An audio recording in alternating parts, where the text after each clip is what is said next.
Mostly हम लोगों के ब्रेन में एक रॉन्ग सेटिंग सेट हो जाती है कि जो कांस्टेंट होते हैं, मोस्ट ऑफ द कांस्टेंट या सारे ही कांस्टेंट वो डायमेंशनलेस होते हैं। ऐसा नहीं है, डायमेंशनलेस अगर कोई कांस्टेंट है तो अलग से स्पेसिफाइड होता है।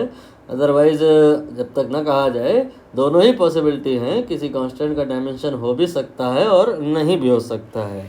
यही मैसेज इस क्वेश्चन में दिया गया है। ये सारे ही अपने आप में कांस्टेंट हैं, लेकिन इसमें से कोई एक ऐसा है जिसका डायमेंशन है, डायमेंशनल है वो, और रिमेनिंग डायमेंशन नहीं है, डायमेंशनलेस है वो। तो यही आइडेंटिफाई करना है। तो रिलेटिव डेंसिटी, आई होप आपको फॉर्मूला पता होगा। मोटे मोटे तौर पे डी अपॉन डी होता है, डेंसिटी अपॉन डेंसिटी होता है। डेंसिटी न्यूमरेटर में जिसका रिलेटिव डेंसिटी निकालना है, एंड डिनोमिनेटर में डेंसिटी ऑफ द वाटर। नौ अब इसके बाद में आप अगर क्या कहते हैं डायमेंशन निकालने बैठोगे तो इसका और इसका डायमेंशन रखोगे तो कोई भी डायमेंशन आएगा नहीं। अब हम बात करेंगे रिफ्रैक्टिव इंडेक्स की। Again this is a ratio of two quantities having same dimension that are C by B. Suppose आप किसी मीडियम का रिफ्रैक्टिव इंडेक्स निकालना चाहते हो तो उसके न्यूमरेटर में आप उस मीडियम का नहीं, न्यूमरेटर में आप speed of light in vacuum लोगे, और जिस मीडियम का रिफ्रैक्टिव इंडेक्स निकालना चाहते हो उस मीडियम पर लाइट का वेलोसिटी जो भी होएगा वो यहाँ रख दोगे तो आएगा रिफ्रैक्टिव इंडेक्स। और आपको समझ आ गया होगा कि same quantities, same type of quantities, same dimension की दो क्वांटिटीज़ हैं और डिवाइड हो रही हैं तो डायमेंशन नहीं आएगा।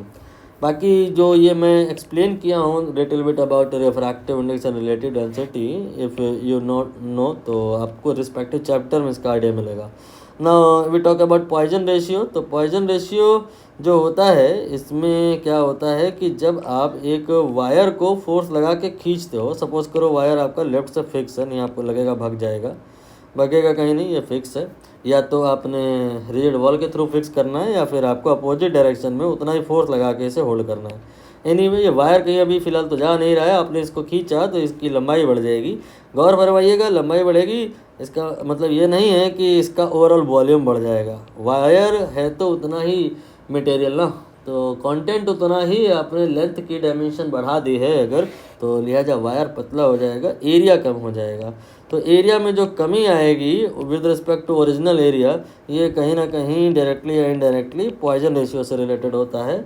मतलब हम ये कह सकते हैं कि पॉइजन रेशियो अगेन सिमिलर सिचुएशन कैरी कर रहा है कि जो आपका सेम टाइप ऑफ क्वांटिटी का रेशियो है।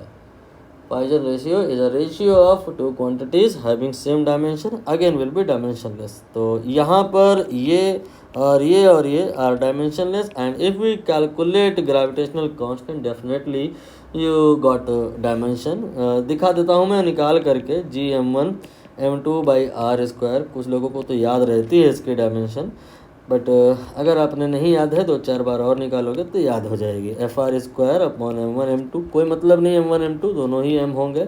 F here is mass, then lt minus 2 that is acceleration, and l2 and then divided by m2। तो सॉल्व करेंगे ना आप तो आएगा m माइनस 1, ये 1 है, ये माइनस 2 हो जाएगा, l3 एंड t माइनस 2। ठीक है, तो यहाँ पर जो ग्रेविटेशनल कांस्टेंट है उसका डायमेंशन डायमेंशनलेस नहीं है, वो m-1 l3 माइनस 2 है। ठीक है, तो B option will be the right answer for this question.